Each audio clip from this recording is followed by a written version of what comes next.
Bien, bonjour à tous. Alors, petite présentation rapide de la série Engrenage.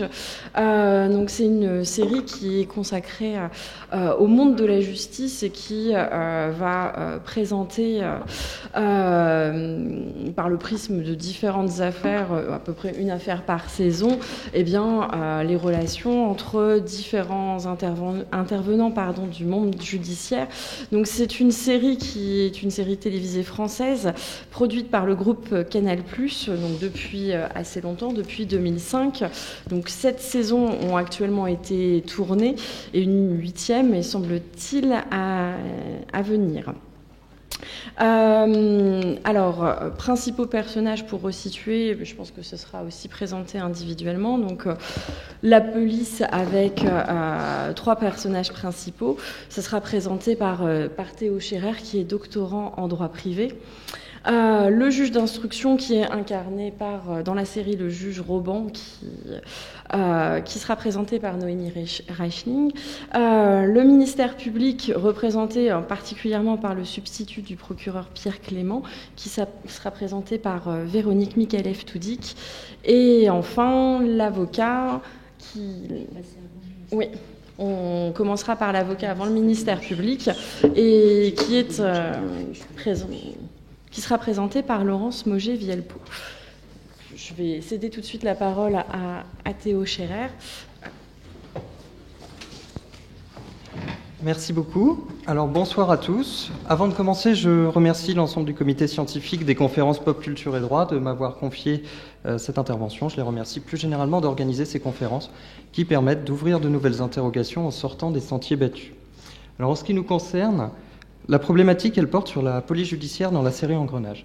Le sujet est très vaste. Presque un tiers du temps d'écran de la série est réservé aux policiers de la 2e DPJ. Donc on a 7 saisons, 76 épisodes, en moyenne 50 minutes. Ça nous donne environ 21 heures d'intrigue purement policière à synthétiser en 30 minutes. Donc il était exclu de regarder les épisodes, le code de procédure pénale à la main et de vous présenter dans l'ordre chronologique les actes d'enquête ou d'instruction. Donc on avait besoin d'un fil conducteur pour synthétiser. Quand on manque d'inspiration, il est toujours pertinent de torturer, de tordre un peu le sujet pour voir surgir une idée. Inverser le sujet de la police judiciaire dans la série Engrenage devient la série Engrenage dans la police judiciaire. En apparence, ce nouveau sujet est absurde. Et pourtant, il y avait là une piste. En effet, le 20 août 2018, l'hebdomadaire L'Express a publié un article intitulé « Engrenage, la série préférée des flics ». L'auteur de cet article, il indique que la série, elle plaît aux policiers en raison de son réalisme et de sa crédibilité. Le réalisme, c'est ce qui va distinguer la série Engrenage de beaucoup d'autres séries policières françaises, autres séries qui font passer les besoins de l'intrigue et du drama avant tout le reste. L'ambition de coller à la réalité est très clairement affirmée par Virginie Brack, scénariste en chef de la saison 2. Elle ne cache pas s'inspirer de la série américaine The Wire, série qui avait déjà été acclamée pour sa vraisemblance et sa représentativité socio-culturelle. Et donc pour parfaire cet atout de réalisme, les auteurs de la série se sont entourés de consultants policiers qui vont traquer les invraisemblances et les incohérences. Donc nous allons voir les ingrédients de ce réalisme policier en suivant un plan très standard. Il y a d'abord les éléments de forme et ensuite les éléments de fond. En ce qui concerne la forme, nous allons particulièrement nous intéresser au vocabulaire spécifique utilisé par les policiers dans la série. La maîtrise du vocabulaire technique est le marqueur de l'appartenance à un corps professionnel. Chaque profession fait face à des enjeux et des besoins qui ne sont pas ceux de la vie quotidienne et pour lesquels le vocabulaire commun n'est pas suffisant. Dans un mouvement naturel, au sein des groupes professionnels émerge ce qu'on appelle en sociolinguistique un jargon. En milieu hospitalier, par exemple, on utilise un vocabulaire abrégé pour les pathologies, les actes de soins, les appareils. Il est inutile de préciser que les juristes aussi ont un vocabulaire qui leur est propre. Maîtriser le langage juridique, le parler, le lire, le décoder, c'est faire partie de la famille des juristes, au moins en apparence. Donc la police judiciaire parisienne, elle n'échappe pas à ce phénomène. Et son langage, il est composite. On a une grande partie d'acronymes et de sigles, et aussi une partie d'argot. Quand on regarde la série, il apparaît de manière particulièrement évidente que la capitaine Laure Berthaud, les lieutenants Gilles Escoffier et Luc Fromentin parlent le jargon policier. Donc nous allons revenir sur leur vocabulaire et ce sera l'occasion d'explorer un peu l'organigramme de la police judiciaire, organigramme gigantesque, et nous allons voir les différents personnages de la police. Donc Laure Berthaud, Gilles Escoffier, Luc Fromentin, ils appartiennent au 2e DPJ. 2e DPJ pour 2e district de police judiciaire. La série, le 2e DPJ est successivement dirigé par le commissaire Marc Aubert, par le commissaire Jacques Herville et le commissaire Arnaud Beckrich. Donc les personnages emploient un mot d'argot pour désigner le commissaire à la tête du service, ils l'appellent le taulier. Le service relève de la SDST, la sous-direction des services territoriaux, qui dépend de la DRPJ, la direction régionale de la police judiciaire de la préfecture de police de Paris, c'est-à-dire la PP.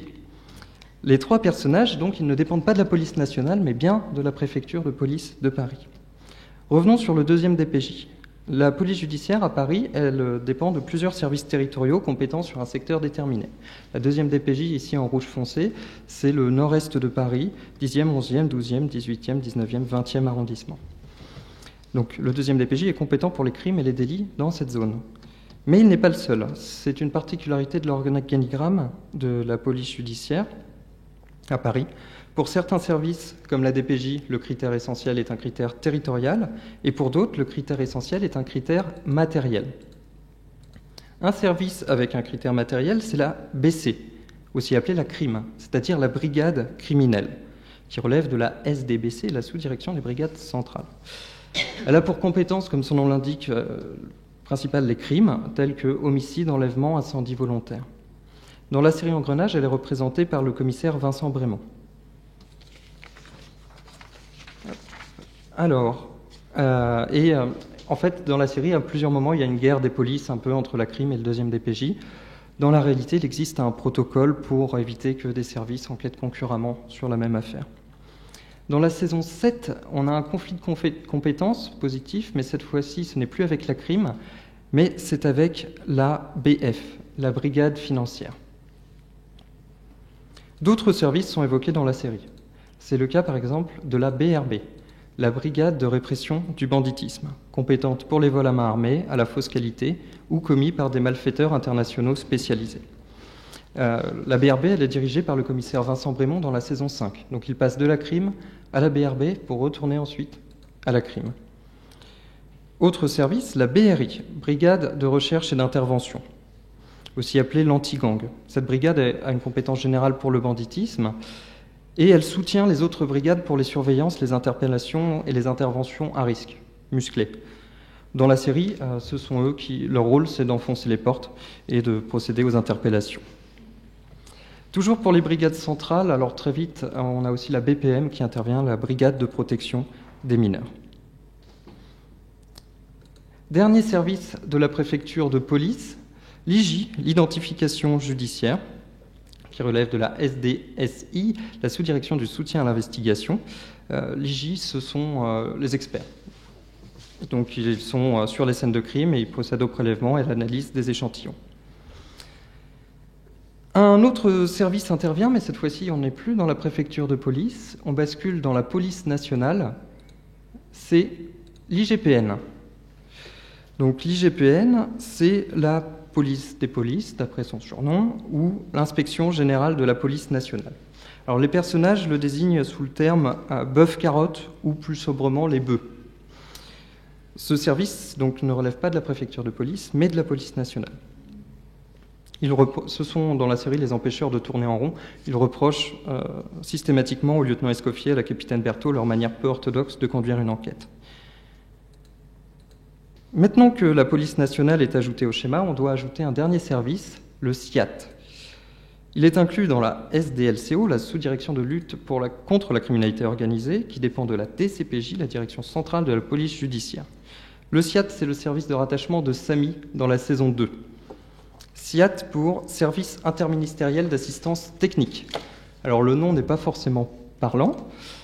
En fait, le SIAT a une mission très spécifique. D'après l'article D15-1-1 du Code de procédure pénale, ce service est chargé de la formation des agents infiltrés et de l'assistance technique au groupe d'infiltration. Et c'était d'ailleurs la mission de Samy dans la saison 2, qui devait infiltrer un groupe de trafiquants de drogue. Donc on voit que les services présents dans la série Engrenage existent tous dans la réalité. Et tous les personnages de la série naviguent aisément dans cet océan d'acronymes et d'apocopes. Ils sont à leur place dans l'environnement de la police judiciaire parisienne. Cette maîtrise des codes professionnels se manifeste aussi dans le cadre de l'enquête et des actes d'investigation. Alors nous évoquions à l'instant les opérations d'infiltration avec le SIAT. Cette opération, elle n'a pas de nom propre en jargon policier, ils vont parler d'infiltration, mais les policiers, généralement, vont appeler leurs collègues infiltrés le zombie ou le zonzon.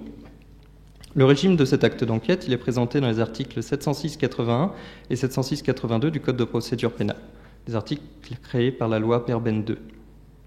Ce type d'investigation, il n'est possible que pour les affaires de criminalité organisée. Dans ces cas-là, la loi autorise l'officier ou l'agent de police judiciaire à faire usage d'une identité d'emprunt et à commettre différentes infractions pour les besoins de sa couverture. Par exemple, détenir de la drogue, détenir des armes. Alors, les étudiants de L2 présents dans la salle reconnaîtront un fait justificatif d'autorisation de la loi, article 122-4, alinéa 1 du Code pénal. Passons à un acte d'investigation beaucoup plus commun, la surveillance. Dans presque un épisode sur deux, il y a une surveillance dans la série Engrenage. La capitaine Berthaud et son équipe utilisent toute une palanquée de termes relevant du jargon policier pour cet acte. Empiriquement, ils distinguent la filoche, la filature, surveillance d'une personne en mouvement, de la planque, surveillance statique d'une personne ou d'un lieu. L'essence de la surveillance, c'est de voir sans être vu, ou plutôt dans le langage policier, de chouffer sans être détronché. Pour ce faire, le plus simple, c'est d'utiliser un sous-main, apocope de sous-marin, mais qui est en fait juste une camionnette ou un véhicule banalisé adapté aux surveillances. Donc, dans le Code de procédure pénale, très peu d'informations sur la surveillance. Les textes concernent surtout les problèmes d'extension de la compétence territoriale des OPJ. Restons sur un acte d'enquête discret dans le Code de procédure pénale, le recours à des informateurs. Dans la série Engrenage, comme dans la réalité, l'équipe du 2e DPJ s'appuie sur des tuyaux de tonton pour faire avancer leur enquête. Donc il y en a plusieurs, saison 5, saison 7. Le recours à des informateurs, c'est une très vieille pratique de la police judiciaire. Vidocq, le malfrat devenu mouchard puis directeur de la sûreté au début du XIXe siècle, en utilisait souvent. Donc la réglementation sur les informateurs est extrêmement ténue. Là aussi, c'est la loi Perben II. Il résulte de l'article 3 de cette loi que les services de police peuvent rétribuer toute personne qui leur a fourni des renseignements ayant amené directement soit la découverte de crimes ou de délits, soit l'identification des auteurs de crimes ou de délits. Un arrêté précise que la rétribution de l'informateur est fixée de façon discrétionnaire et ne peut pas faire l'objet d'un recours. Il y a un échange à ce sujet dans l'épisode 4 de la saison 5. Les lieutenants Escoffier et Fromentin interrogent Djibril, un informateur de la BRB. Ils lui demandent combien il touche quand il balance une équipe de casseurs. 8 000 €, 10 000 €. Djibril est estomaqué par le montant. Manifestement, là, le montant est un peu exagéré. Mais la loi ne donne pas de grille ou de plafond. C'est l'administration qui s'en charge. Revenons un instant sur les acronymes du jargon policier. Il y a un acte de police qui nécessite une parfaite maîtrise des sigles de 3 lettres ou plus, c'est la consultation des fichiers de police. On peut notamment dans la série entendre STIC, TAGE, Canonge, FAED, FNAEG et SIV. Depuis Alphonse Bertillon, le fichage, c'est une opération clé de la police judiciaire. Alors, très brièvement, le STIC, c'était le système de traitement des infractions constatées, avec l'identité des victimes, des auteurs d'infractions. Le Canonge, lui, contenait la description physique des photographies et des mises en cause. Un décret du 4 mai 2012 a fusionné STIC et Canonge avec le Judex qui était l'équivalent du STIC, mais pour la gendarmerie nationale. Le nouveau fichier s'appelle le TAGE, traitement des antécédents judiciaires. Le FAED, c'est le fichier automatisé des empreintes digitales. Le FNAEG, c'est les empreintes génétiques. Enfin, il y a aussi le SIV, c'est le plus utilisé dans la série. C'est le système d'immatriculation des véhicules. C'est le fichier qui est utilisé quand les membres de la 2e DPJ demandent une IMAT. Intéressons-nous désormais à un acte classique de la phase préparatoire, taper une perquise, comme disent les personnages, pour réaliser une perquisition. Dans Engrenage, il y a au moins une perquisition par saison. Contrairement aux investigations précédemment évoquées, la perquisition a un régime très précis dans le Code de procédure pénale. Elle est soumise à un régime distinct selon la nature de l'infraction, la profession de l'occupant des lieux et surtout selon le cadre des investigations. Les scènes de perquisition dans la série, c'est l'occasion pour les auteurs de montrer leur maîtrise de la procédure pénale. Et on a à ce titre 2 scènes qui apportent des détails révélateurs. Saison 6, épisode 1. l'équipe du 2e DPJ enquête après la découverte d'un cadavre. Donc une série d'indices les amène à une adresse, ils frappent à la porte de l'appartement, personne ne répond. En principe, la présence de l'occupant des lieux est requise pour procéder à une perquisition, alinéa 1er de l'article 57 du Code de procédure pénale. Mais en cas d'impossibilité ou à défaut, l'officier de police judiciaire doit choisir 2 témoins en dehors des personnes relevant de son autorité administrative. Et dans la série, on voit le lieutenant Fromentin frapper chez des voisins pour leur demander d'être témoins de la perquisition. Cette petite scène, elle n'apporte rien à l'intrigue, mais elle contribue à la crédibilité des investigations. Autre scène, autre saison 4, épisode 6, avec l'appui de la BRI, le 2e DPJ perquisitionne le domicile d'un receleur d'armes qui s'appelle Umit Setin. On reviendra sur ce personnage. Donc le mis en cause est furieux, il s'écrie dans son salon que la police n'a pas le droit d'entrer comme ça chez les gens, et Lorberto lui montre alors la commission rogatoire du juge Roban. Les auteurs de la série ne font pas l'erreur standard du mandat de perquisition. Je dis bien le vocabulaire dédié de commission rogatoire. Inutile de continuer à lister les actes d'enquête visibles à l'écran. On voit que les acteurs jouant les policiers maîtrisent à la perfection le jargon. Au-delà de la forme, il y a le fond. Est-ce que les préoccupations des personnages de la série sont des préoccupations de policiers ? Leurs attitudes, leurs craintes, leurs aspirations sont-elles crédibles ? Pour répondre à cette question, un épisode est déterminant. C'est l'épisode 7 de la saison 4, la garde à vue d'Umit Setin, le receleur d'armes précédemment évoqué. En effet, la garde à vue d'Umit Setin a lieu un jour particulier. Aucune date n'est donnée dans la série, mais on peut affirmer à coup sûr qu'elle a lieu dans l'après-midi du vendredi 15 avril 2011. L'épisode commence par une déclaration de Lenoir, le directeur de la DRPJ. Il vient de recevoir un appel téléphonique de la part du préfet de police. Il se tourne vers les membres du 2e DPJ et leur dit « La décision de la Cour de cassation vient de tomber, la réforme de la garde à vue entre officiellement en vigueur. » Les policiers râlent et protestent.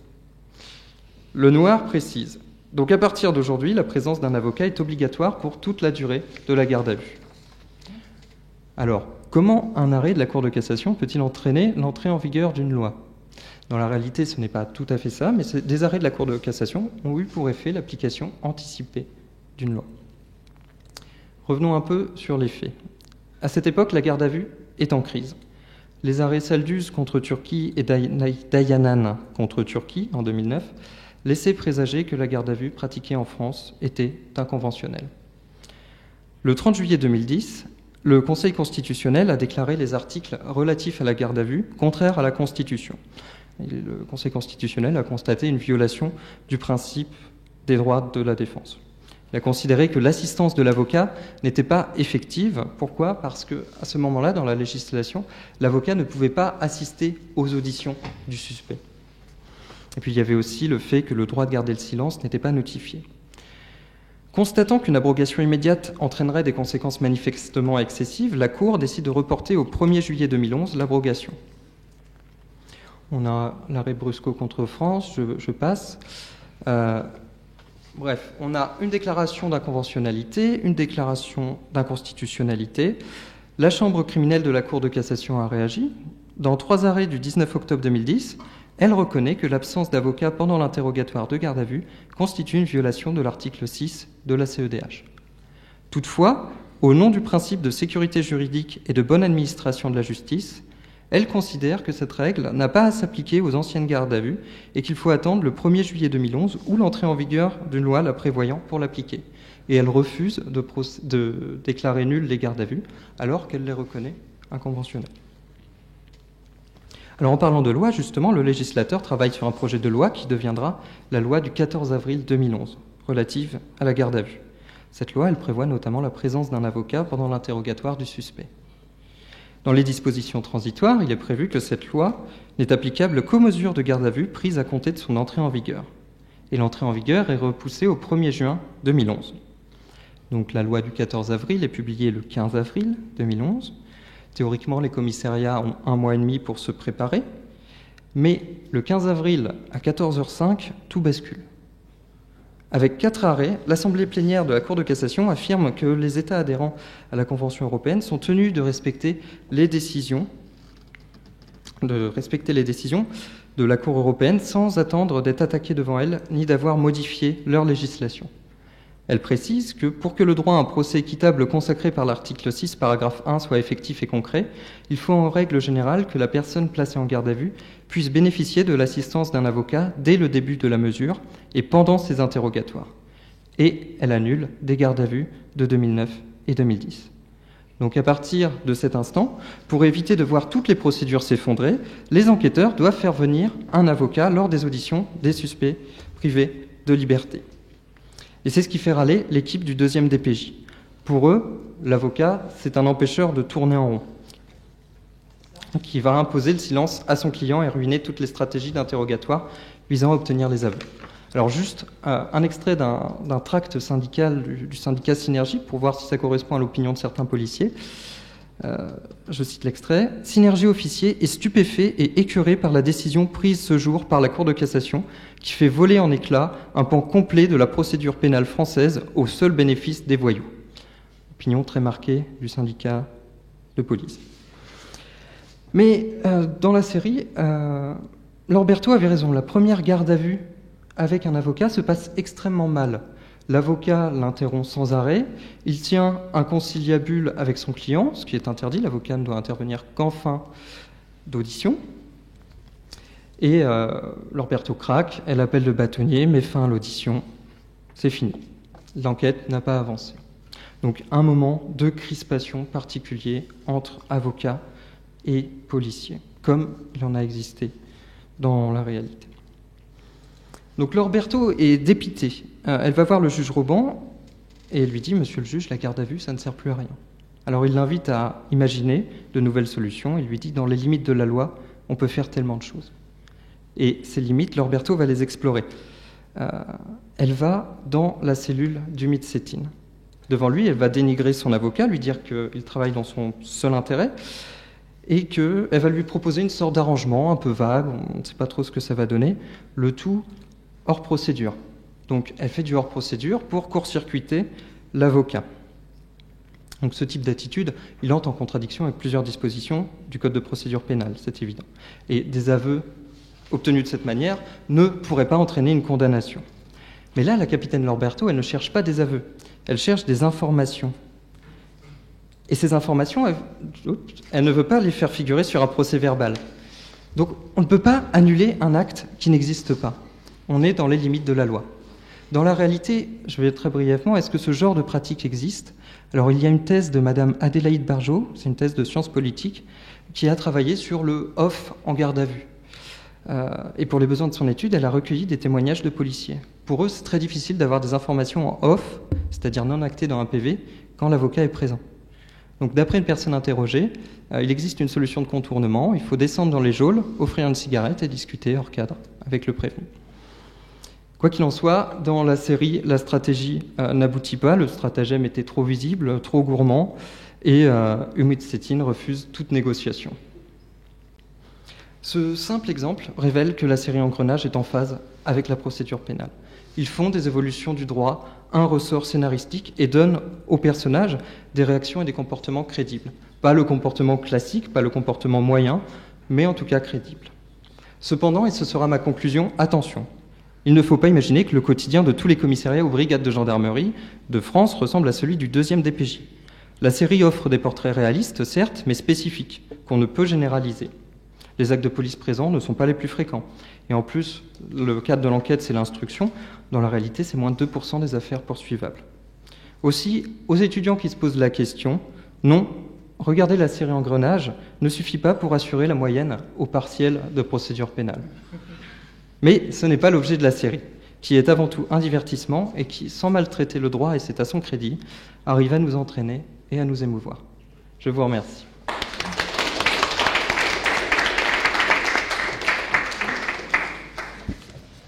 Merci beaucoup Théo pour ce brillant exposé, puis d'avoir bien respecté le temps limité.